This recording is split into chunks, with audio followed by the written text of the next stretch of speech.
turns out not to be that easy.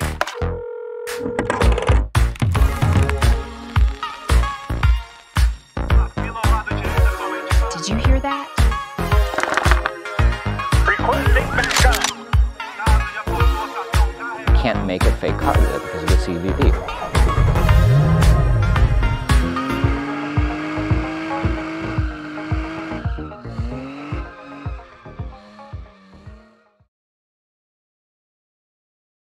هکری که پورش برنده شد تو سال 1991 یه شبکه رادیو اومد گفت آقا 102مین نفری که به ما زنگ بزنه پورش بهش جایزه میده. کوین پولسن اومد تمام تلفن‌های شهر رو هک کرد، واسه اینکه خسته نشه اومد 102 تا شماره جعلی درست کرد و بهشون زنگ زد. حالا این شماره هر کدوم که به پولسن زنگ میزدن اون برنده میشد دیگه، ولی خب همون روز دستگیرش کردن و 51 ماه هم رفت زندان. آقا خلاصه که از این کارا نکنید و اینکه شما دوست دارین چی ببرید، پراید یا کویک؟